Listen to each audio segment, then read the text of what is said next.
রাসূল করিম সাল্লাল্লাহু আলাইহি ওয়াসাল্লাম এক হাদিসে বলেন, লা ইয়াকুদু কওমাই আযজা ওয়া জাল, যে যখন কোনো মজলিসের মধ্যে কোনো মানুষ বসে যায় আল্লাহ পাকের জিকিরের মজলিসে, ইল্লা হাফাতুহুমুল মালাইকা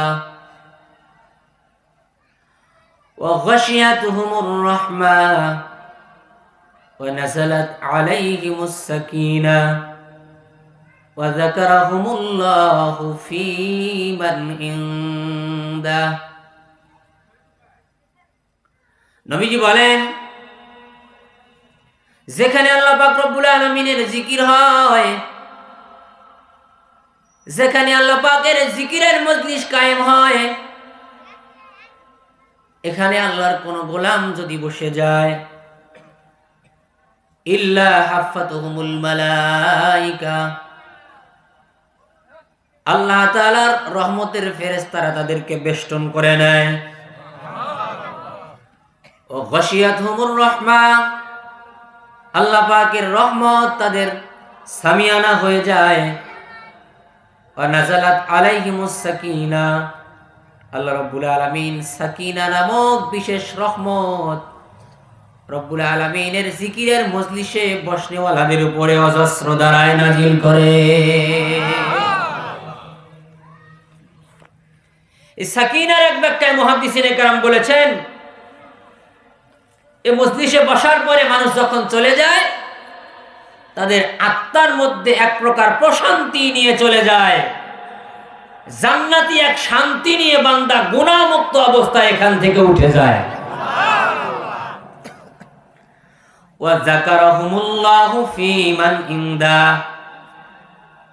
হাদিসের আগের ফাজাইল গুলো যদি নাও থাকতো, নবীজি শেষে বলেছেন, যাকারাহুমুল্লাহু ফী মান ইনদাহ, আল্লাহ রাব্বুল আলামিনের কাছে যে সমস্ত ফেরেশতারা অবস্থান করেন, আরশ বহনকারী আল্লাহ পাক রব্বুল আলামিনের নৈকট্য প্রাপ্ত ফেরেশতা যারা, আল্লাহ তাআলা এই মানুষগুলোর নাম ধরে ধরে আল্লাহ রাব্বুল আলামিন তার নিকটবর্তী ফেরেশতাদের সামনে এই মানুষগুলোর নাম আর তাদের বাবার নাম ধরে ধরে আল্লাহ পাক তাদেরকে অ্যাড্রেস করতে থাকে। আল্লাহ রাব্বুল আলামিনের দরবারে যে সমস্ত ফেরেশতা থাকে, তাদের কাছে আল্লাহ তাআলার জিকিরের মজলিসে বসনেওয়ালা বান্দাদের নাম এবং তাদের বাপের নাম ধরে ধরে আল্লাহ পরিচয় করায় দিতে থাকেন। আগের ফজিলতগুলো না থাকলেও শেষের এই ফজিলতটাও কি কম? আমার মাশুকে হাকিকির দরবারে, আমার প্রকৃত মানিক প্রেমিকের দরবারে আমার নাম উচ্চারণ হবে, এর চেয়ে পাওয়ার আরো কিছু আছে মুসলমান? জোরে বলুন, আছে? চেয়ারম্যান যদি আপনার নাম মুখ দিয়া কোনো সময় কয়, আপনি যদি জানতে পারেন যে মোহনপুর ইউনিয়নের চেয়ারম্যান পরিষদে বসে আমার নাম কইছে, আমাকে পরিচয় করায় দিছে, তার তো ভাবের শেষ থাকে না। কি বলেন? যদি উপজেলা চেয়ারম্যানের পরিষদে আলোচনা হয়, হ্যাডাম আরো বাইরে যায়। আর যদি এমপির মুখ দিয়ে কোন রকম পরিচয় হয়, আর যদি কোন রকম এমপির কাছে দাঁড়ায় একটা ছবি তুলবার পারে, ওই ছবি দিয়েই কোটিপতি হয়ে যায়। কথা বলেন ঠিক না? দুনিয়ার মানুষের সামান্য ক্ষমতাওয়ালাদের কাছে আপনার নাম উচ্চারণ হইলেই যদি আপনার এত গর্ব হয় আর আপনার দাম বেড়ে যায়, রব্বুল আলামিনের আরশে আজিমের বহনকারী ফেরেশতাদের সামনে আল্লাহ রব্বুল আলামিন যখন আমার আপনার পরিচয় করে দিবে, আমার বাবার পরিচয় করায় দিবে, তাহলে দামটা কেমন বাড়া দরকার? দামটা কেমন বাড়ে? দামটা কেমন হয়? যদি মুসলমান বুঝতে পারতো, তাহলে দুনিয়ার সমস্ত কাজকর্ম ফেলে অন্তত এই মজলিসের মধ্যে এই একটা ফাজাইল হাসিল করার জন্য হলেও এখানে এসে বসে যেত। কথা বলেন ঠিক কিনা? প্রিয় হাজিরিন, অতএব আমরা ঠকি নাই। আমরা যারা এসেছি আমরা ঠকি নাই। আলহামদুলিল্লাহ বলেন না? প্রিয় ভাই, কথা সংক্ষিপ্ত, সময় অল্প। আমি একটা আয়াতে কারিমে তেলাওয়াত করেছি কোরআনুল কারীমের 14তম পারার 16তম পৃষ্ঠা, সূরাতুন নাহল, মৌমাছির নামের এক সূরা। নাহল মানে কি? মৌমাছি। আল্লাহু আকবার। কোরআন শরীফে তাহলে মাছির কথাও কি বলেন? মাছির কথাও।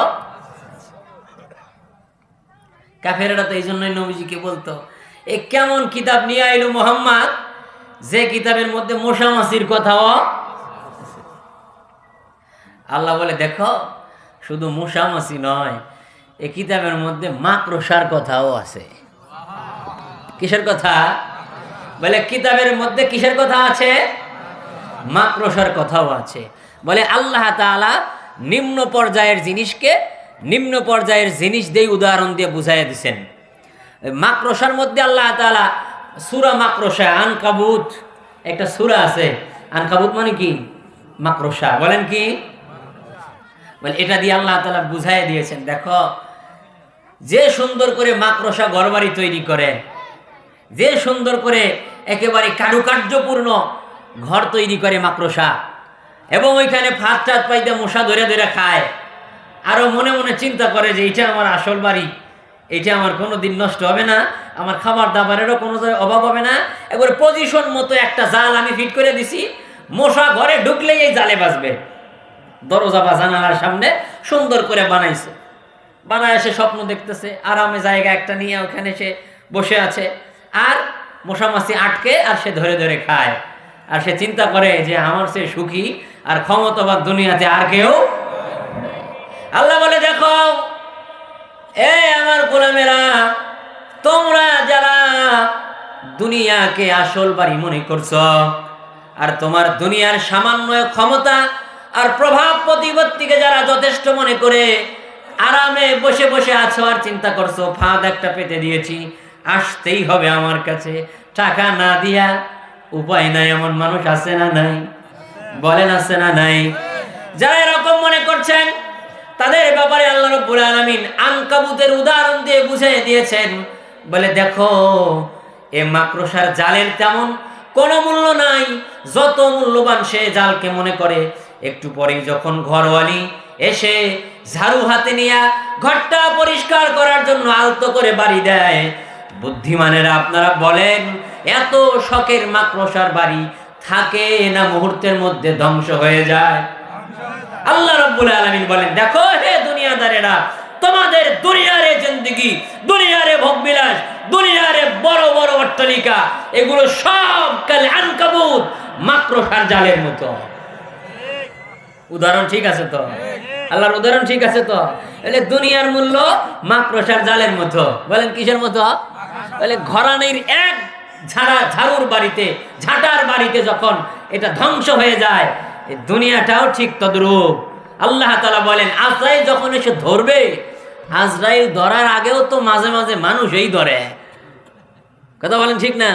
আজরাইল ধরার আগে কি মাঝে মাঝে মানুষে ধরে না? মানুষের দাওয়ানি খায় তো ধান খেতে বলে থাকে, ঠিক কিনা বলেন? মানুষের দাওয়ানি খায় তো ধান খেতে বলে থাকে, বাহিরে আসার আর কোনো সুযোগ থাকে না। বলে তারপরে কেমন মাস্ক লাগায় মহিলাদের মতো পর্দা করে চলা লাগে।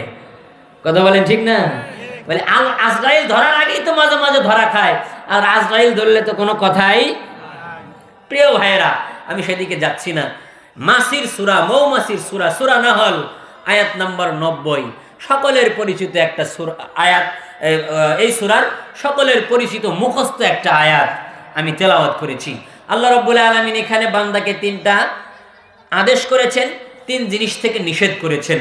মুফাসসিরিন ইকরাম বলেন, মুফাসসির হযরত সাহাবায়ে কেরামের মধ্যে যিনি মুফাসসির ছিলেন আব্দুল্লাহ ইবনে মাসউদ রাদিয়াল্লাহু তাআলা আনহু বলেন, আল্লাহ তাআলা সংক্ষিপ্ত আকারে কোরআনুল কারীমের মধ্যে এই আয়াতের মধ্যে এত ব্যাপক শব্দগুলি ব্যবহার করেছেন যে এই 6টা যদি কেউ মেনে চলে, আল্লাহ পাকের 3টা আদেশ মানবে আর 3টা নিষেধ মানবে, পুরা দিন তার মধ্যে চলে আসবে। 3টা আদেশ মানবে, আল্লাহ পাকের 3টা নিষেধ মানবে, মানলে পুরা দিন তার মধ্যে অনায়াসে চলে আসবে। সুবহানাল্লাহ বলেন। প্রিয় হাজিরিন, এটা এত গুরুত্বপূর্ণ আয়াত যে, এত গুরুত্বপূর্ণ আয়াত যে সলফে সালেহিনদের জামানা থেকে, আমাদের পূর্ববর্তী আকাবিরদের জামানা থেকে, যারা নেককার বুজুর্গ চলে গেছেন তাদের জামানা থেকে প্রসিদ্ধ আছে।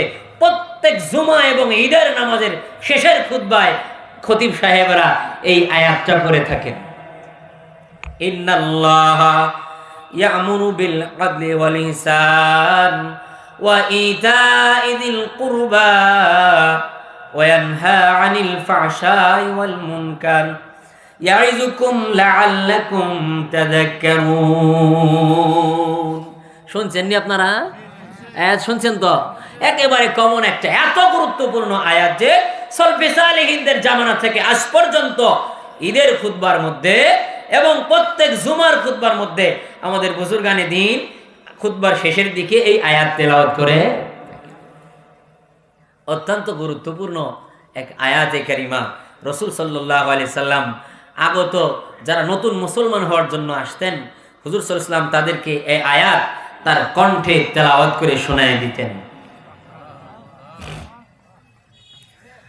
আল্লাহ আকসাম ইবনে সাইফি রাদিয়াল্লাহু তাআলা আনহু একটা গোত্রের প্রধান ছিলেন, গোত্রের সর্দার ছিলেন। উনি যখন মুহাম্মদুর রাসূলুল্লাহ সাল্লাল্লাহু আলাইহি সাল্লামের নাম শুনলেন, যিনি কালেমার দাওয়াত দিচ্ছেন, উনি তার সাথে দেখা করার জন্য মনস্থ করলেন। ইমাম ইবনে কাসির হাফিজুল হাদিস আবুল ইয়ালার কিতাব মারিফাতুস সাহাবার মধ্যে সহিহ সনদে ঘটনাটা বয়ান করেছেন। উনি বলেন, আকসাম ইবনে সাইফি রাদিয়াল্লাহু তাআলা আনহু নবীর কাছে যাবেন এবং ইসলাম ধর্ম সম্পর্কে জানবেন।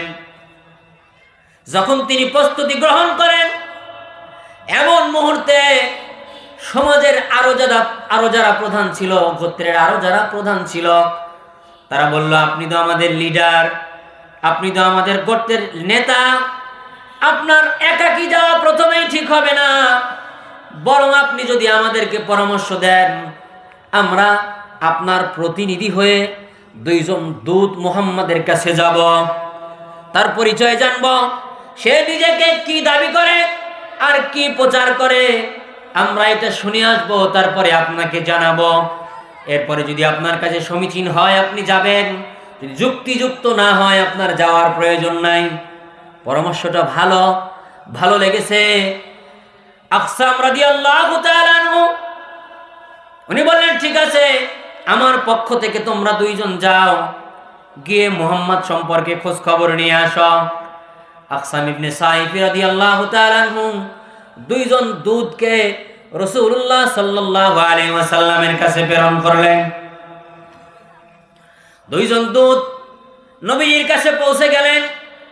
যাওয়ার পরে প্রথম নাম্বার মুহাম্মদুর রাসূলুল্লাহকে জিজ্ঞেস করলেন দুইটা প্রশ্ন, মান আনতা ওয়া মা আনত, মান আনতা ওয়া মা আনতা, এ মুহাম্মদ বলেন আপনি কে এবং আপনার পরিচয় কি?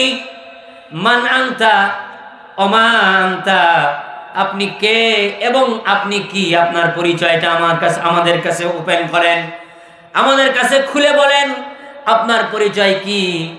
এবার আমি যদি আপনাদেরকে জিজ্ঞেস করি, বলুন তো আমাদের নবীর পরিচয় কি? কি বলেন কি?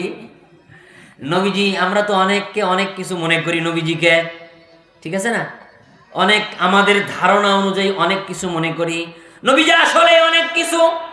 আল্লাহ রাব্বুল আলামিন স্রষ্টা হিসাবে যার কোনো তুলনা নাই, মুহাম্মদুর রাসূলুল্লাহ পুরা জগতের মধ্যে সৃষ্টি হিসাবে তার দ্বিতীয় আরেকটা কোনো তুলনা নাই। এ হলো নবীর পরিচয় আমাদের দেমাগ অনুযায়ী। এবার আমরা নবীর জবানে তার পরিচয় শুনি। রাসূলুল্লাহ সাল্লাল্লাহু আলাইহি সাল্লাম নিজের কি পরিচয় বয়ান করেছেন? মুহাম্মদুর রাসূলুল্লাহকে জিজ্ঞাসা করা হলো, মান আনতা ওয়া মা আনতা, নবীজি আপনি বলে দেন আপনি কে এবং আপনি কি। রাসূলুল্লাহ সাল্লাল্লাহু আলাইহি সাল্লাম সরল সোজা উত্তর, আমি হলাম মুহাম্মদ ইবনে আব্দুল্লাহ, আব্দুল্লাহি ওয়া রাসূলুহু। আমার পরিচয় হলো আমি আব্দুল্লাহর বেটা মুহাম্মদ, আর আমার আল্লাহ তাআলার পক্ষ থেকে দেয়া আরেকটা পরিচয় হলো আব্দুল্লাহি ওয়া রাসূলুহু। আমি নিজেও আল্লাহর গোলাম, আমি নিজেও আব্দুল্লাহ এবং আল্লাহ তাআলার রাসূল। নবীজি শুধু ওখানে বলেন নাই, নবীজি পুরা মানব জাতিকে তার পরিচয় বলে দিয়েছেন এভাবে। নবীজি বলেন, ইয়া আইয়ুহান নাস, এ মানব মণ্ডলী, আনা মুহাম্মদ ইবনে আব্দুল্লাহ, আমি আব্দুল্লাহর বেটা মুহাম্মদ, আব্দুল্লাহি ওয়া রাসূলুহু, আমি আল্লাহর বান্দা এবং তার রাসূল।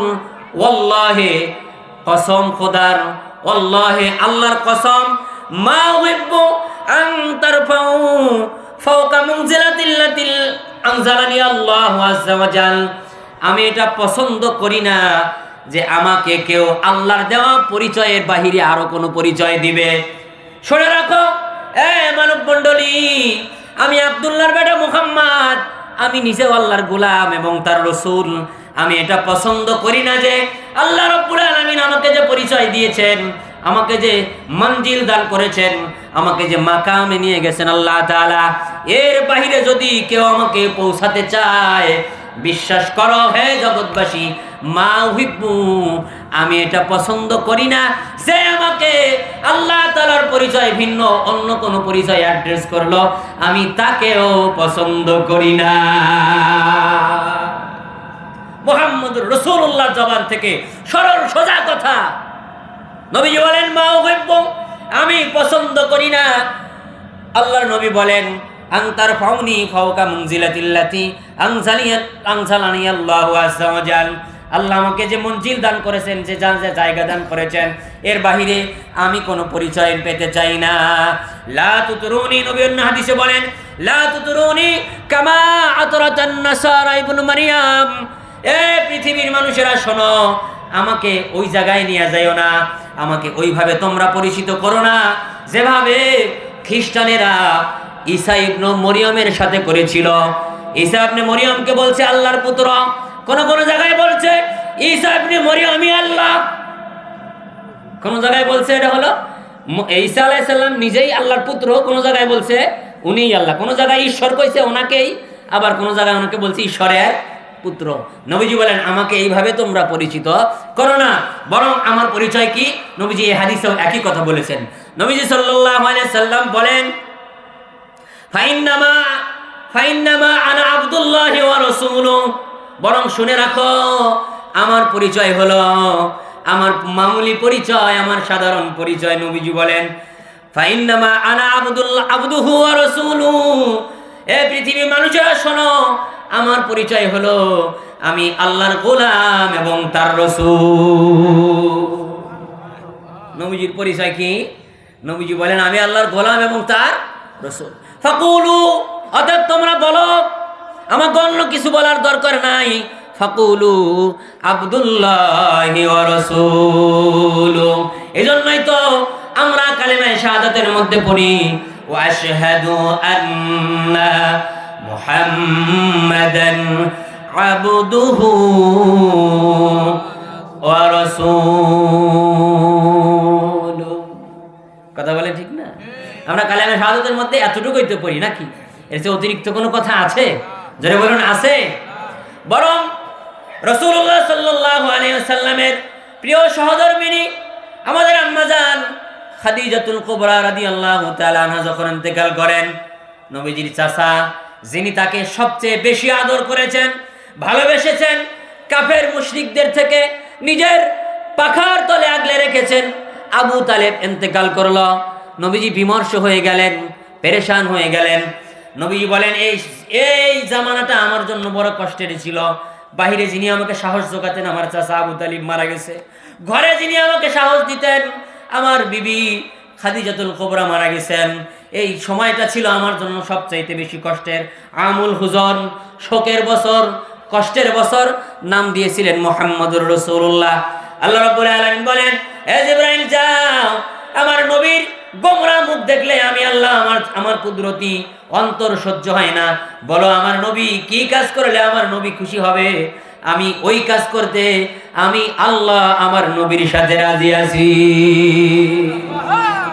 জিবরাইল আসলেন, ইয়া রাসূলুল্লাহ মন খারাপ করবেন না, কারণ আপনার মন খারাপ আল্লাহ তাআলা দেখতে পারেন না, পৃথিবীর সব কিছু বরদাস্ত করতে পারেন, আপনি তো আল্লাহর হাবিব, আপনি তো আল্লাহর বন্ধু, আপনার মন খারাপ আল্লাহ তাআলা সহ্য করতে পারে না। বলুন আপনাকে কি করলে আপনার মন ভালো হবে? মুহাম্মদুর রাসূলুল্লাহ বলেন, আমি কিচ্ছু চাই না, যদি আল্লাহ রাব্বুল আলামিন আমাকে তার গোলাম হিসাবে কবুল করেন তাহলেই আমার মন ভালো হয়ে যাবে। কি হিসাবে? গোলাম হিসাবে। মেরে মেরে ভাই, এজন্যই তো আল্লাহ তাআলা তার কাছে নিয়ে গেছেন, মেরাজে নিয়ে গেছেন।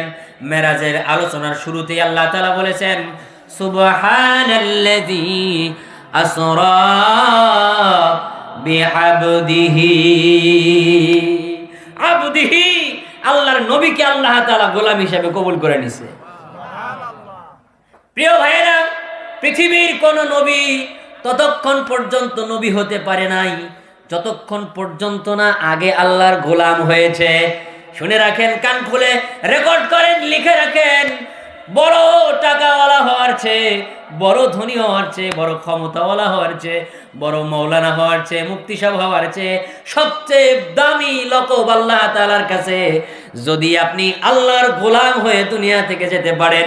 এদানা আল্লাহ তাআলার একজন গোলাম, যার কলিজার মধ্যে এক জাররা পরিমাণ গোলামি থাকবে, এই গোলামি নিয়ে যদি আপনি দুনিয়া থেকে বিদায় হতে পারেন, আপনার পরিচয় কি এটা কবরে দেখা হবে না। আপনি যদি আল্লাহ তাআলার এক আদনা গোলাম হয়ে কবরে যাইতে পারেন, এক জাররা গোলামি নিয়ে যদি যাইতে পারেন, এই বাংলাদেশের সমান নয়, পুরা পৃথিবীর 10 দুনিয়া সমান রাজত্ব আল্লাহ তাআলা তার একজন আদনা গোলামের জন্য আখিরাতে রেখে দিয়েছে। তো আমাদের পরিচয় গোলাম হওয়ার চেয়ে বড় আর কিছু। এবার আমি আপনাদের কাছে জানতে চাই, আমরা কার গোলাম? জোরে বলেন, আমরা কার গোলাম? আমরা কার গোলাম? জোরে বলেন না, আমরা কার গোলাম? এ ভাই, আল্লাহ রাব্বুল আলামিনের গোলাম হওয়ার চেয়ে আমাদের আর কোনো পরিচয় নাই। জোরে বলেন, আছে? আল্লাহ তাআলা যেন আমাদের সকলকে গোলাম হিসাবে কবুল করেন। জোরে বলেন আমিন। আরো জোরে করেন আমিন। প্রিয় ভাইরা, তো রাসূল সাল্লাল্লাহু আলাইহি ওয়াসাল্লাম নিজের পরিচয় দিলেন। এসে জিজ্ঞেস করলো, মান আনতা ওয়া মা আনতা, আপনি কে এবং আপনি কি? আমরা বলে ফেললাম, চেনো আমাকে তুমি? মিয়া, তুমি আমাকে চিনো? আমি অমুক সাহেব তমুক সাহেব। আমি তো, আমার একটা সিগনেচারের দাম কত জানো তুমি? দুনিয়া উলট পালট হয়ে যায়। এরকম লোক আছে না নাই? আবার পরিচয় করায় দেওয়ার লাগে 2-3 জন লোক চারদিকে থাকে, চামচ টামুচ থাকে। কথা বলেন ঠিক না? পরিচয় কয়া দেওয়ার লেগে 3-4টে চামচ টামুচ তারা বেতন দিয়ে রাখে, আছে না নাই? যদিও অধুনা আমাদের এই সমাজে হুজুরদেরও এরকম লোক আছে। হুজুরদেরও পরিচয় করে দেওয়ার জন্য কি থাকে? লোক রেডি থাকে, পিএসটিএস থাকে আর কি। রসুলের কিন্তু পিএসটিএস ছিল না। রসুলের কিন্তু নবীজি মামুলি উত্তর দিয়ে দিয়েছেন, দেখো আমি আনা মুহাম্মদ ইবনে আব্দুল্লাহ, আব্দুল্লাহি ওয়া রাসূল, বলে আমি আব্দুল্লাহর বেটা মুহাম্মদ এবং আল্লাহর গোলাম এবং তার রসুল, এটাই আমার পরিচয়। বলে আপনি কি বলেন উম্মতকে? আপনি কি শিক্ষা দেন উম্মতকে? মুহাম্মদুর রাসূলুল্লাহ অন্য কোনো কথা না বলে শুধুমাত্র এই আয়াতটা তেলাওয়াত করে শোনায় দিয়েছেন। কি? ইন্নাল্লাহা ইয়ামুরু বিল আদলি ওয়াল ইহসান ওয়া ইতা'i যিল কুরবা ওয়া ইয়ানহা আনিল ফাহশাই ওয়াল মুনকার ইয়া'iযুকুম লাআল্লাকুম তাযাক্কারুন।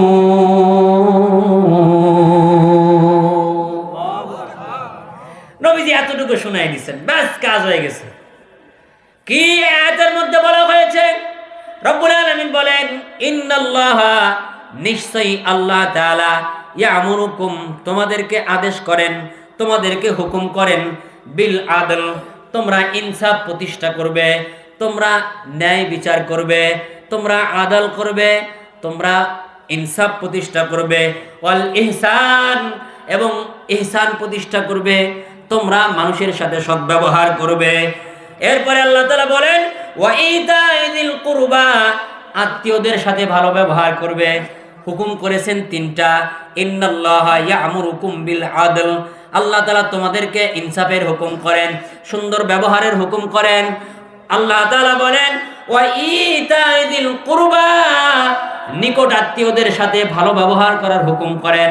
আল্লাহ রাব্বুল আলামিন পরে বলেন ওয়া ইয়ানহা আনিল ফাহশাই ওয়াল মুনকারি ওয়াল বাগই, আল্লাহ রাব্বুল আলামিন বলেন তিনি নিষেধ করেন তোমাদেরকে, তোমরা অশ্লীল কাজ করবে না, নিষিদ্ধ কোনো কাজ করবে না, আর কারো উপরে জুলুম করবে না।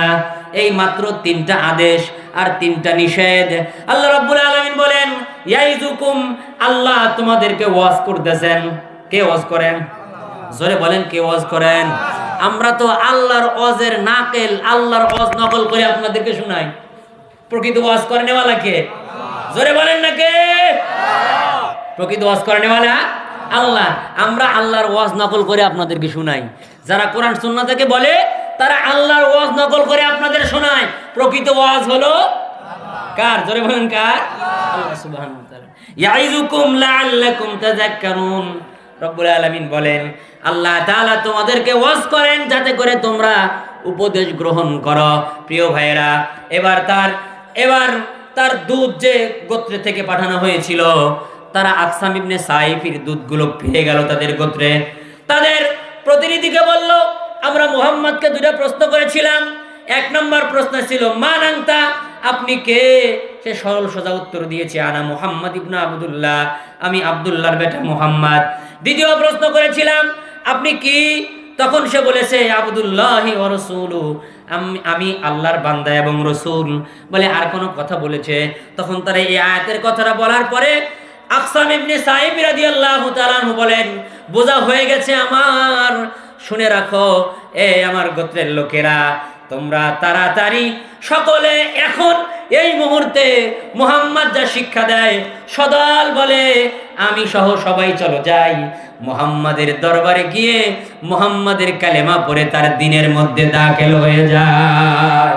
পরে এমন যেন না হয় আমাদের আগে অন্যরা ধর্ম গ্রহণ করবে আর আমরা তাদের পিছে পিছে চলবো, হতে পারে না। আগে খবর নিয়েছি, জানতে পেরেছি মুহাম্মাদের পরিচয় সম্পর্কে, অতএব আর দেরি নয়, আমার গোত্রের লোকেরা চলো আমরা সকলে মিলে মুহাম্মাদের কালেমা পড়ে মুসলমান হয়ে যায়। কালেমা পড়ে মুসলমান হয়ে গেছে সব দল বলে। এই একটা মাত্র আয়াত শুনে আকসাম ইবনে সাইফি এবং তার গোত্র সকলে একসাথে মুহাম্মদুর রাসূলুল্লাহর কাছে কালেমা পড়ে মুসলমান হয়ে গেলেন।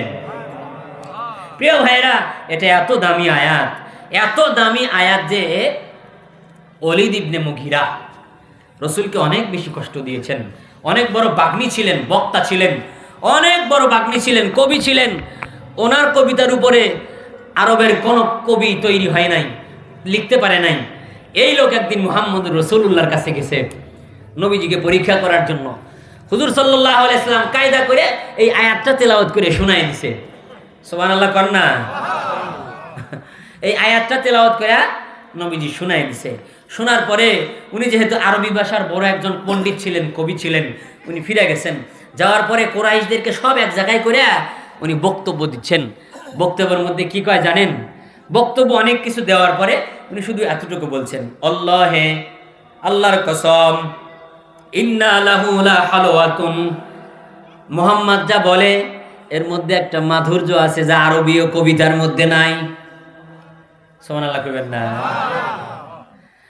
ওলীদ ইবনে মুগীরা কুরাইশদের ভিতরে গিয়ে বয়ান করে, শোনো, মুহাম্মাদের যতই বিরোধিতা তোমরা করো, মুহাম্মদকে যতই তোমরা নির্বংশ বলো, আটকুরে বলো, আফতার বলো, আর যতই দুশমনি করো, লিখে রাখো মুহাম্মদ যা বলে ওয়াল্লাহি ইন্না লাহু লা হালাওয়াতুন, নিশ্চয়ই মুহাম্মাদের কথার মধ্যে এক ধরনের মাধুর্যতা আছে, এক ধরনের এমন এক আকর্ষণীয় মিষ্টতা আছে যে লোক একবার শোনে আর এই কালামুল্লাহর তেলাওয়াত না শুনলে তার আর ঘুম হয় না। ওয়াল্লাহি ইন্না লাহু লাহালাতুন, নিশ্চয়ই মুহাম্মাদের কথার মধ্যে মাধুর্য আছে। ওয়া ইন্না আলাইহি লা তালওয়াতুন, নিশ্চয়ই এর একটা রৌনক আছে, একটা সৌন্দর্য আছে। উনি আরো বলেন ইন্না আসলুহু লা মাওরাকাতুন, লিখে রাখো মুহাম্মাদের এই কথাগুলো শুধুমাত্র আরবে থাকবে না, এর শাখা প্রশাখা গজাবে, এর পাতা পল্লব গজাবে। আল্লাহু আকবার, জোরে বলেন। কাফেরে সাক্ষ্য দেয় কোরআনের পক্ষে, কাফেরে সাক্ষ্য দেয় কোরআনের পক্ষে। আর অধুনা নবীর জামানা থেকে 1400 বছর পরে এসে মুসলমানের ঘরে জন্ম নেওয়া কিছু কুলাঙ্গার কোরআন নিয়ে কথা বলা শুরু করছে। কথা বলেন ঠিক না? নবীর জামানার বড় বড় আরবীয় ভাষার পণ্ডিতেরা তারা কি বলে? বলে দেখো মুহাম্মাদের কথা আরবে সীমাবদ্ধ থাকবে না, লিখে রাখো ইন্না আসলুহু লামাওরাকুন, নিশ্চয়ই মুহাম্মাদের কথাগুলোর শাখা প্রশাখা হবে, ডাল হবে, পুরো পৃথিবীতে ছড়ে যাবে। শুধু ডাল হবে না, ও আলাহু লা মিসমারুন, নিঃসন্দেহে মুহাম্মাদের এই ডালপালাগুলো ফলে ফুলে ভরে যাবে। আমরা যতই বিরোধিতা করি মুহাম্মাদকে আমরা ঠেকাতে পারবো না। প্রিয় ভাইরা, এই কথা রাসূল সাল্লাল্লাহু আলাইহি ওয়াসাল্লামের কাছে যখন এটা শুনেছেন আপনার ওয়ালিদ ইবনে মুগিরা, এই আয়াতটা ইন্নাল্লাহা ইয়ামুরু বিল আদলি ওয়াল ইহসান ওয়া ইতা'i যিল কুরবা ওয়া ইয়ানহা আনিল ফাহশাই ওয়াল মুনকারি ওয়াল বাগই, তিনটা আদেশ এবং তিনটা নিষেধ যখন ওয়ালিদ ইবনে মুগিরার মতো কাট্টা কাফের রাসূলের জানের দুশমন শোনার পরেও মুহাম্মদ সম্পর্কে এত সুন্দর সুন্দর কথা বলেছেন, পরে তিনি বলেছেন যে লেখা রাখো আসলে এটা কোনো মানুষের কথা নয়, বরং লাইসা হাযা কালামুল বাশার, এটা মানুষের কথা নয়, বরং এই কথাগুলো কার? জোরে বলুন, কথাগুলো কার? আপনাদের এই যে তালিমুল কোরআন একাডেমিতে কি শিক্ষা দেওয়া হয়? এই কথাগুলোই শিক্ষা দেওয়া হয়। দয়া করে কেউ বিরোধিতা করবেন না। এই যে ছোট ছোট বাচ্চারা নামাজের মাসালাগুলো দাঁড়ায় থেকে বলে দিল, এরা ইনশাআল্লাহ সামনের জাতির হেদায়েতের আলোকবর্তিকা হবে, কোনো নোংরা আগাছা চলবে না। এই সন্তানগুলো জাতির রাহবার হয়ে সঠিক রাস্তায় জাতিকে পরিচালনা করবে ইনশাআল্লাহ। প্রিয় ভাইয়েরা, এজন্য আসুন বিরোধিতা করে আপনিই বরং ঠকবেন, আপনিই বরং ধীরে ধীরে পিছায়া যাবেন। আর যারা কোরআন নিয়ে আগাবে, নবীজির মিশন নিয়ে যারা আগাবে, তারা দিন বদিন সামনে যাবে, সামনে যাবে, সামনে যাইতে যাইতে জান্নাতুল ফেরদাউসে চলে যাবে। এমন যেন না হয় যে কালামুল্লাহর বিরোধিতা করতে করতে, এই কোরআনি এই তালিমি মজমাগুলোর বিরোধিতা করতে করতে এমন যেন না হয় আপনি পিছাতে পিছাতে পিছাতে জাহান্নামে না চলে যান। আমরা এটা চাই না, আমরা সকলকে নিয়ে একসাথে জান্নাতে যেতে চাই। আল্লাহ কবুল করেন, জোরে বলেন আমিন। নবীজির এক সাহাবী ছিলেন উসমান ইবনে মাসউদ রাদিয়াল্লাহু তাআলা আনহু, জলিলুল কদর এক সাহাবী ছিলেন, নামি দামি এক সাহাবী ছিলেন। উনি বলেন, প্রথমে আমি মানুষের মুখে শুনেই কালেমা পড়ে ফেলেছি, প্রথমে আমি মানুষের মুখে শুনাই কালেমা পড়ে ফেলেছি, কিন্তু ঈমান আমার কলবে ঢোকে নাই। আমি মুসলমানদের সাথে থাকি ঠিক আছে, কিন্তু ঈমানটা আমার অন্তরে বদ্ধমূল হয় নাই। বলে একদিন নবীজির কাছে কাছে গেলাম, যাওয়ার পরে নবী যখন এই আয়াত তার উপরে নাজিল হচ্ছিল, যখন নবীজির উপরে এই আয়াতগুলো নাজিল হচ্ছিল, তখন তার মধ্যে অস্বাভাবিক একটা আচরণ লক্ষ্য করা গেল। নবীজির উপর ওহী নাজিল হতো 7 ভাবে, জোরে বলেন কয় ভাবে? 7 ভাবে ওহী নাজিল হতো।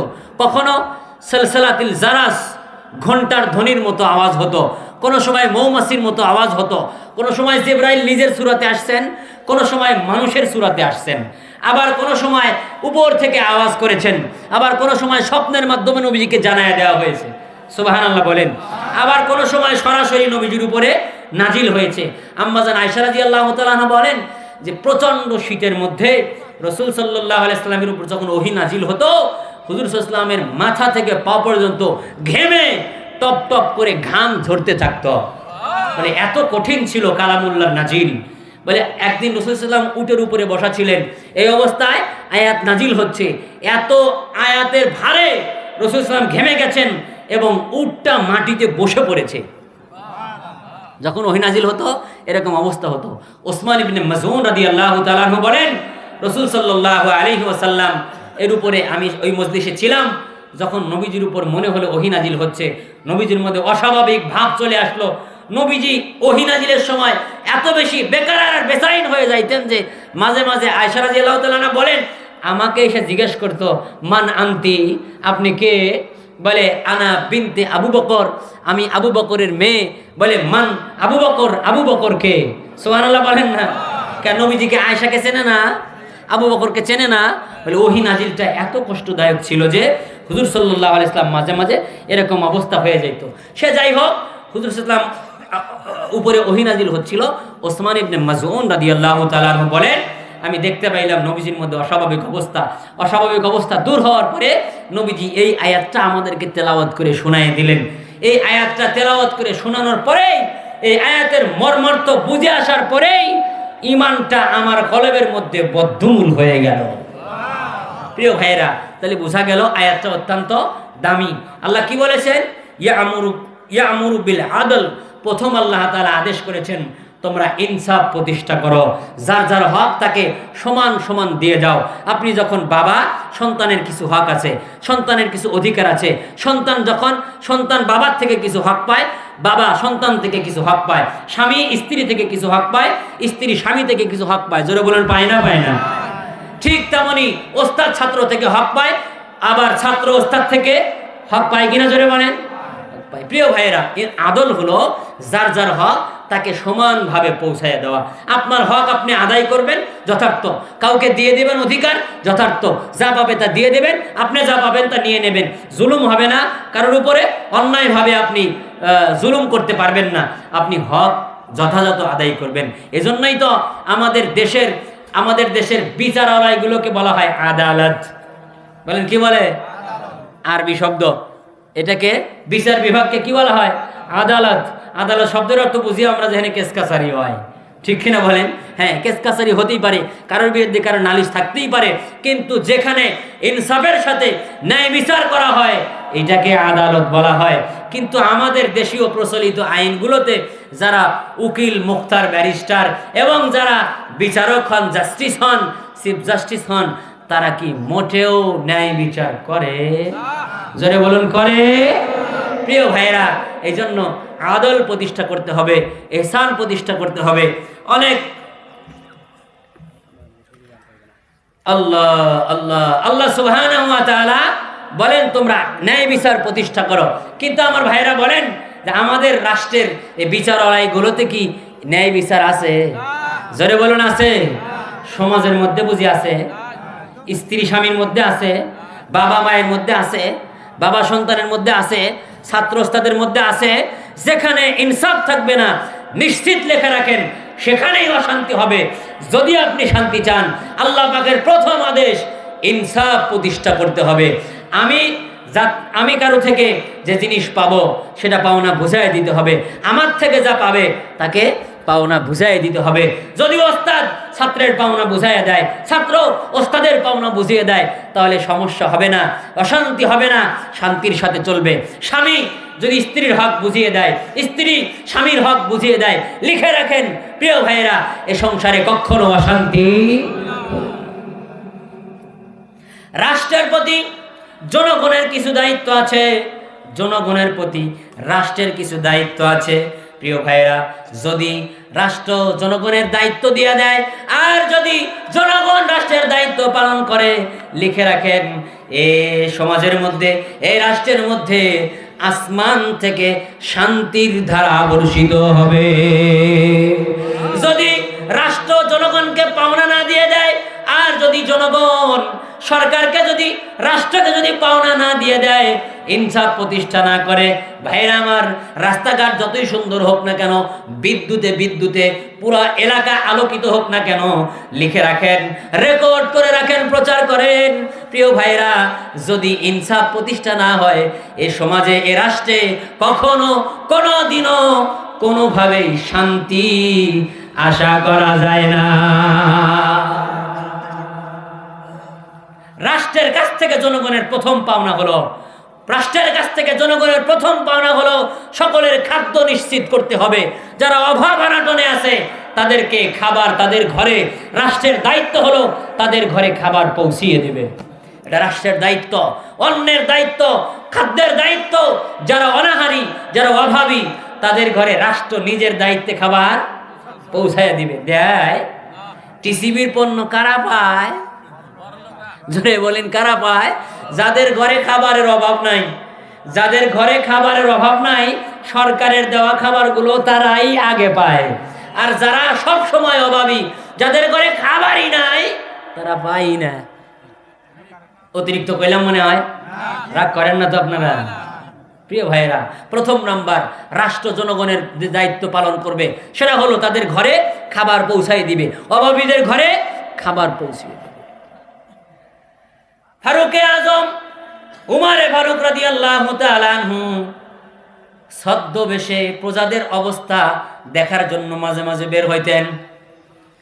মুসলমানদের গৌরবজনক ইতিহাস, সোনালী যুগের ইতিহাসগুলো পড়ে দেখেন, যারা উমরের পরেও খলিফা হয়েছেন, খোদ ভারতবর্ষের মধ্যে যদি আপনি দেখেন কত রাষ্ট্রপ্রধান রাত্রিতে ঘুরে ঘুরে প্রজাদের অবস্থা অবলোকন করেছেন, দেখেছেন। প্রিয় ভাইয়েরা, রাষ্ট্রের অবস্থা দেখার জন্য স্বয়ং বাদশাহ ছদ্মবেশ ধারণ করে বাদশাহী পোশাক খুলে, কোনো সময় ব্যবসায়ী পোশাক পরে, কোনো সময় পথিকের পোশাক পরে, কোনো সময় ভিক্ষুকের পোশাক পরে পরে রাস্তায় বের হয়ে জনগণের অবস্থা, বাজার দরের অবস্থা, বাজারের ব্যবসায়ীরা জনগণের উপর জুলুম করছে কিনা এটা দেখার জন্য সোনালী যুগের বাদশারা নিজে ছদ্মবেশ ধারণ করে একাকী বাজারের মধ্যে, দেশের মধ্যে নেমে গেছে। কিন্তু আমরা কি দেখলাম? আমরা কি দেখতেছি? আমরা দেখলাম কত রাষ্ট্রপ্রধান একটা দিনও বাইরে বাড়ানোর জন্য প্রয়োজন বোধ করে নাই। প্রয়োজন তো দূরে থাক, বাহিরে এত বাহিনী থাকার পরেও অনেক রাষ্ট্রপ্রধান আমাদের হায়াতেই দেখলাম যারা এত বাহিনী থাকার পরেও সব কিছু ভিডিও কনফারেন্সে করে, ঘরের বাইরে আসে না, না জানি কোন দিক থেকে একটা বুলেট এসে জানটা কেড়ে নিয়ে যায়। যেহেতু ইনসাফ প্রতিষ্ঠা করতে পারে না এই জনগণের মধ্যে, এই জন্য ভয় তো থাকাই স্বাভাবিক। জোরে বলুন ঠিক কিনা? এই জন্য জনগণের সামনে আসার সাহস করে না। সম্মানিত ভাইরা আমার, উমরে ফারুক রাদিয়াল্লাহু তাআলা আনহু লক্ষ্য করলেন দূরে মরুভূমির মধ্যে একটা আলো টিমটিম করে জ্বলতে দেখা যায়। মনে হয় কোনো পথিক এখানে কোনো বিপদে পড়েছে কিনা। উনি চলে গেলেন একাকী নির্জন গভীর রাত্রিতে। ফারুক আজম উমরে ফারুক রাদিয়াল্লাহু তাআলা আনহু চলে যাচ্ছেন চটিয়াল ময়দান দিয়ে একাকী। দূরে একটা বাতি দেখা যায়, চলে গেলেন বাতির কাছে। দূর থেকে লক্ষ্য করলেন একজন মহিলা আগুন জ্বালায়া পাথরের উপরে একটা পাতিল বসায় দিয়েছেন এবং কিছু লাকড়ি দিয়ে আগুন জ্বালায় দিয়েছেন। পাশে 2-3টা বাচ্চা কান্নাকাটি করতেছে, আবার খেলাধুলা করতেছে। দৌড়ায় মায়ের কাছে এসে বলে, মা খাবার দাও, আমাদের ক্ষুধায় পেট জ্বলে যায়। উমরে ফারুক বলেন, লক্ষ্য করে দেখলাম ওই মা সন্তানদেরকে বলতেছে, ঘুমাও ঘুমাও, একটু পরেই রান্না হয়ে যাবে, তোমরা খেয়ে নিবা। বাচ্চাগুলো চিৎকার করতে করতে আবার বালুর মধ্যে ঘুমায়া যায়। প্রিয় ভাইয়েরা, আপনাদের কাছে অভিজ্ঞতা জানতে চাই, পেটে যদি ক্ষুধা থাকে ঘুম কি গভীর হয়? জোরে বলুন, ঘুম গভীর হয় কিনা? প্রিয় ভাইয়েরা, বাচ্চাগুলো আবার জেগে ওঠে, আবার মায়ের কাছে দৌড়ে যায়। ফারুকে আজম উমর ফারুক রাদিয়াল্লাহু তাআলা আনহু চলে গেলেন মহিলার কাছে, সালাম দিয়ে বললেন, মা কোথায় আপনার বাড়ি, কোথায় আপনার ঘর? এ মরুভূমিতে কেন আপনি এ বাচ্চাদেরকে কি সান্ত্বনা দেন? আর এ চুলার মধ্যে আপনি পাতিলের মধ্যে কি জাল করেন? মা গো, যদি একটু আমাকে দয়া করে জানাই দিতেন। ডাক দিয়া বলে, পথিক তোমাকে চিনি না, হয়তো বিরক্ত করো না, তোমার রাস্তায় তুমি যাও, আমাকে একা থাকতে দাও, অনেক বেশি কষ্ট আমার, তোমাকে বলে সমাধান হবে না। বলে, মা আমি আপনার সমস্যাটা শুনতে চাই, দয়া করে যদি একটু আমাকে জানাই দিতেন। এবার মেয়েটা মজবুর হয়ে বলে, দেখো অনেক দিন হলো আমার স্বামী ইন্তেকাল করেছে, আমি একজন মহিলা মানুষ, আমি পর্দা করে চলি, বাইরে বের হই না। আমার এই 3টা বাচ্চা দীর্ঘদিন না খেয়ে আছে, অনেক দূর থেকে পায়ে হেঁটে হেঁটে আগামীকাল মদিনায় পৌঁছে যাব এবং মুসলমান জাহানের খলিফা উমরে ফারুকের দরবারে আমার নালিশ নিয়ে হাজির হব। কেন আল্লাহ তাআলা উমরকে খলিফা বানাইলো? কেমন খলিফা হলো উমর? আমরা না খেয়ে মরুভূমির মধ্যে মারা যাব। আর উমর খবর নেবে না, এমন খলিফার দরবারে যাব, আমাদের জন্য কোনো ব্যবস্থা হয় কিনা এটা জানার জন্য যাব। যদি কোনো ব্যবস্থা না হয়, কিয়ামতের ময়দানে আল্লাহ তাআলার দরবারে উমরের বিরুদ্ধে আল্লাহর দরবারে নালিশ দিয়া দিব। বলে মা, উমর তো একজন মানুষ, অনেক দূরে তোমাদের বাড়ি, উমর খবর কেমনে জানবে? বলে খবর যদি না জানতে পারে তাহলে খলিফার আসনে বসলো কেন? সুবহানাল্লাহ কইবেন না? বলে খবর যদি না রাখতে পারে, খবর যদি না নিতে পারে, তাহলে খলিফার আসনে বসতে তাকে কে বলেছে?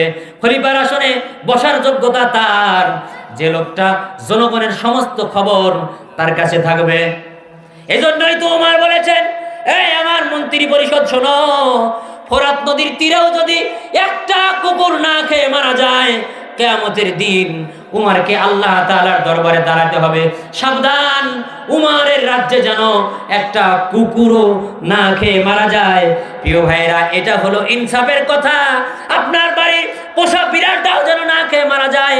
আপনি যে পাখি, আপনি যে মুরগি, আপনি যে গরু, গৃহপালিত যে প্রাণীগুলো আছে আপনি পালেন, কোনো সময় যেন তারা খাবারে কষ্ট না পায়, শীতে কষ্ট না পায়, গরমে কষ্ট না পায়। সমস্ত ব্যবস্থা যদি করতে না পারেন, লিখে রাখেন ইনসাফ না করার কারণে কিয়ামতের দিন আল্লাহ তাআলার দরবারে আপনার বিরুদ্ধে তারা দাঁড়িয়ে যাবে এবং বিচারের কাঠগড়ায় আপনাকে দাঁড় করাবে। এটাও ইনসাফের কথা। বুখারীর মধ্যে হাদিস আছে, এক মহিলা তার ঘরের মধ্যে বিড়ালকে বেঁধে রেখেছে, খেতেও দেয় নাই, ছেড়েও দেয় নাই। নিজে খেতে দেয় নাই যে খেয়ে বেঁচে থাকবে, ছেড়েও দেয় নাই যে নিজের খাবার নিজে খাবে। বিড়ালটা মারা গেছে। দিনদার, নামাজি, পরহেজগার, তাহাজ্জুদ গুজার হওয়ার পরেও মেয়েটা জাহান্নামে যাবে। ইনসাফ প্রতিষ্ঠা করতে হবে। রাজি আছি ইনশাআল্লাহ? ইনশাআল্লাহ রাজি আছি তো? উমরে ফারুক নাসর বান্দা, মাগো আপনি চুলার মধ্যে কি উঠাই দিয়েছেন? বলে কিচ্ছু না, শুধু পানি আর পাথর উঠাই দিয়েছি। বলে ধোকাবাজি কেন করছেন? বলে কেন করব না, এই বাচ্চাগুলো সবসময় আমার কাছে খাবার চায়, আমি কোথায় খাবার পাবো? আমি মহিলা মানুষ, আমি কামাই রোজগার নাই, আমার কোথায় খাবার পাবো?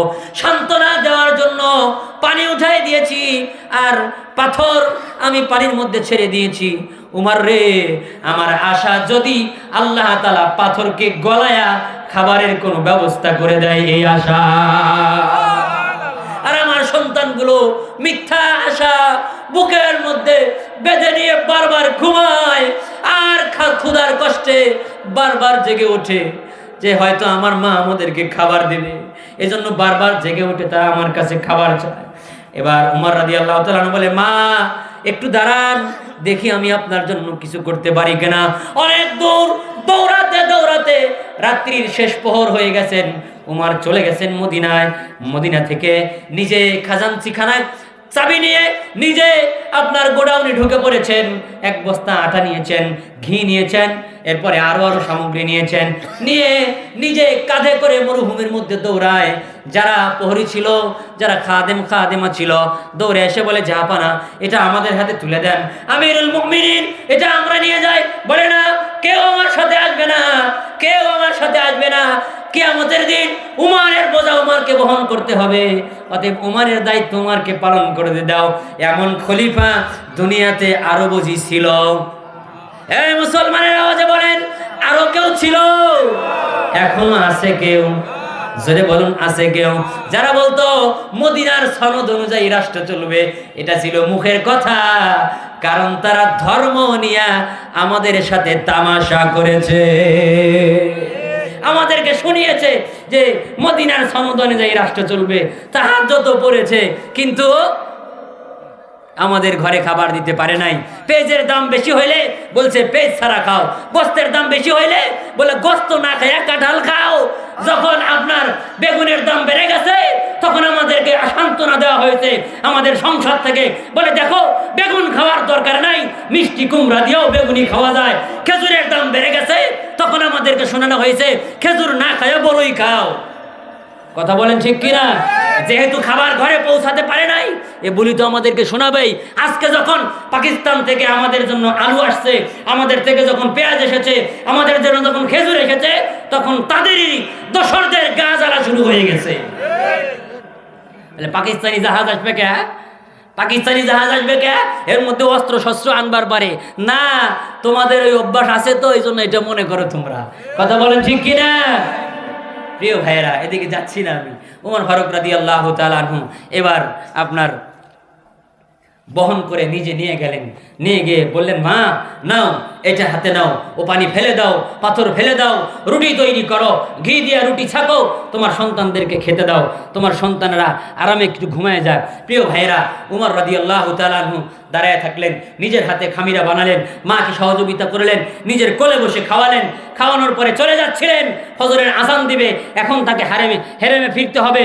এমন মুহূর্তে দূরে গিয়ে একটু দাঁড়ায় থাকলেন, দূরে গিয়ে একটু দাঁড়ায় থাকলেন। অনেক সময় দাঁড়ায় থেকে দেখে অন্ধকারে যাতে ওই মা তাকে দেখতে না পায়। প্রিয় ভাইরা, অনেক সময় দাঁড়ায় থেকে চলে গেলেন। ওই মহিলা দোয়া করে, এ বাবা, কে তুমি?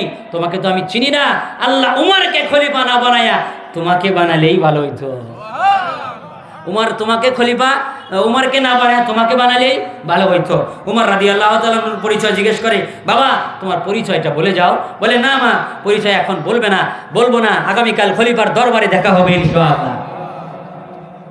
মহিলা সকালবেলা সন্তানদের নিয়ে খলিফার দরবারে চলে গেছেন।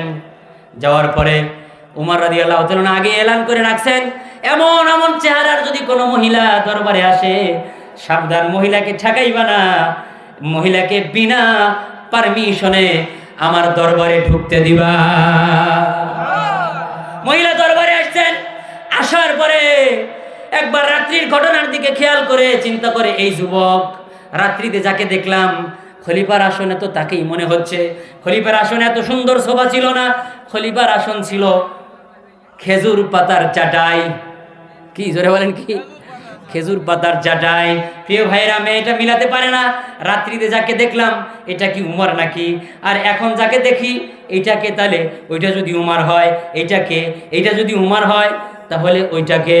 এবার যখন মেয়েটা বারবার কৌতূহল নিয়ে এগুলা চিন্তা করতেছিলেন, উমর রাদিয়াল্লাহু তাআলা অবস্থা বুঝতে পেরে ঘোষণা দিলেন, মা শোনো, তুমি দ্বিধায় ভোগো না, আমি ঘোষণা দিচ্ছি, রাত্রের ওই আটা বহনকারী আমি উমর। বলে, খলিফা আমার বোঝা হয়ে গেছে, আমার একটা প্রশ্ন আপনার কাছে আছে। আপনি আমাদের খাবার দাবার দিয়া আমরা যখন ঘুমাইতেছিলাম তখন আপনি দূরে কেন দাঁড়ায় ছিলেন? উমরে ফারুক রাদিয়াল্লাহু তাআলা বলেন, মা আমি প্রথম যখন আপনাদের কাছে গিয়েছিলাম দূর থেকে দেখেছিলাম আপনার বাচ্চাগুলো কান্না করতেছে, আপনিও কান্না করতেছিলেন। মায়ের অন্তর সন্তানদের দুঃখ দেখে ঠিক থাকতে পারে না, আপনিও কান্না করতেছিলেন, আপনার সন্তানগুলো কান্না করতেছিল। মা প্রথমে আমি আপনাদের দুঃখ দেখে দূরে দাঁড়িয়েছিলাম, পরে যখন আমি আপনাদের খাবারের ব্যবস্থা করলাম আমার দিল সাক্ষ্য দিচ্ছিল না আমি চলে যাই। আমি দেখতে চাই দুঃখের অবস্থা কেমন আর সুখের অবস্থা কেমন। যেভাবে দুঃখের মধ্যে দেখেছিলাম, দূরে দাঁড়ায় দেখলাম আপনার বাচ্চাগুলো রুটি আর ঘি খাওয়ার পরে কেমন হাসতে হাসতে ঘুমায় পড়লো, এই অবস্থা দেখার জন্য আমি দূরে দাঁড়াইছিলাম। মুহাম্মদুর রাসূলুল্লাহ তো এই জন্যই বলেন, লাউ কানা বাদি নাবিয়ান লাকানা উমর, আমার পরে যদি কেউ নবী হতো আল্লাহ তাআলা খাত্তাবের বেটা উমরকে নবী বানায়া দুনিয়াতে প্রেরণ করতে। আমার ভাইরা, প্রথম কথা হলো আমাদেরকে আদল প্রতিষ্ঠা করতে হবে, আমাদেরকে ইনসাফ প্রতিষ্ঠা করতে হবে। রাজি আছি ইনশাআল্লাহ? ইনসাফের পক্ষে থাকবো তো ইনশাআল্লাহ, উলামায়ে কেরামের পক্ষে থাকবো তো ইনশাআল্লাহ, ইসলামী খেলাফত প্রতিষ্ঠার আন্দোলনে শরীক হব তো ইনশাআল্লাহ। আল্লাহ কবুল করেন, জোরে বলেন আমিন। আমরা মুরব্বীরা অনেকে আছেন, ব্রিটিশ দেখছেন, পাকিস্তান দেখছেন, স্বাধীন বাংলাদেশও দেখেছেন, কত দল চলে গেছে দেখছেন না? এখন আসুন আমরা একটু খেলাফতের স্বাদ নিতে চাই। আবু বকরের খেলাফতের নমুনায়, ওমরের খেলাফতের নমুনায়, ওসমানের খেলাফতের নমুনায়, আলী হাসান হোসাইনের খেলাফতের নমুনায়, আমরা আফগানিস্তানের খেলাফতের নমুনায় ইমারত ইসলাম প্রতিষ্ঠা করে ইনসাফের স্বাদ দিতে চাই, খেলাফতের স্বাদ দিতে চাই। কারা কারা রাজি? দুই হাত তুলে আল্লাহকে দেখান। আল্লাহ কবুল করেন, জোরে বলেন আমিন। প্রিয় ভাইরা, এই জন্য খেলাফত ছাড়া ন্যায় বিচার সম্ভব নয়। যারাই ক্ষমতায় গেছে নিজেদের মতো করে সংবিধান বানাইছে আর আইন বানায়া নিজেদের অবৈধ জিনিসগুলোকে বৈধ বানায় নিছে। কথা বলেন ঠিক না? নিজেদের অবৈধ জিনিসকে বৈধ বানায় নিছে। প্রিয় ভাইরা, এই জন্য আমরা ইসলাম এবং মুসলমান যারা আমরা কোরআন সুন্নাহ মোতাবেক আবু বকরের খেলাফতের নমুনায় খেলাফত চাই। আল্লাহ কবুল করেন। জোরে বলেন আমিন, আরো জোরে বলেন আমিন। সম্মানিত হাজিরিন, আল্লাহ তাআলা এরপরে আদেশ করেছেন ইহসান। তোমরা ইহসান প্রতিষ্ঠা করো। ইহসান মানে হলো সুন্দর ব্যবহার। জোরে বলেন কি? এটা দুই রকম আছে, ব্যাখ্যা আমি পুরোপুরি বলতে পারি নাই, তাফসীর পুরোপুরি সম্ভব নয়। প্রিয় ভাইরা, এটা দুই রকম আছে, একটা আল্লাহর সাথে একটা বান্দার সাথে ইহসান। একটা আল্লাহর সাথে ইহসান আর একটা বান্দার সাথে ইহসান। আল্লাহর সাথে ইহসান হলো আজান হলে দুনিয়ার কোনো কাজ চলবে না, নামাজ পড়তে হবে। আজান হলে নামাজ পড়তে হবে। এক কথায় আল্লাহ পাকের যত হুকুম আছে সমস্ত হুকুম আমার দুনিয়ার যে কোনো কোরবানির বিনিময়ে আল্লাহর হুকুম পালন করতে হবে। এটা হলো প্রথম ইহসান। আল্লাহর সাথে ইহসানের সর্বোচ্চ পর্যায় হলো হাদিসে জিবরাইলের মধ্যে রাসূল সাল্লাল্লাহু আলাইহি সাল্লামকে জিবরাইল জিজ্ঞেস করেছিল, ফাখবিরনি আনিল ইহসান ইয়া মুহাম্মদ, ফাখবিরনি আনিল ইহসান, হে মুহাম্মদ ইহসান কাকে বলে আমাকে বুঝিয়ে দেন।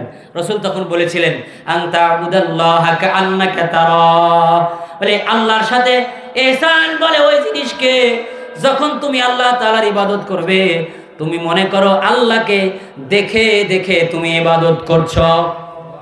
আল্লাহর সাথে ইহসানের সর্বোচ্চ পর্যায় আনতা আবুদাল্লাহা কাআন্নাকা তারা, এমন ভাবে আল্লাহ তাআলার ইবাদত করো যেন তুমি আল্লাহ তাআলাকে দেখে দেখে ইবাদত করছো।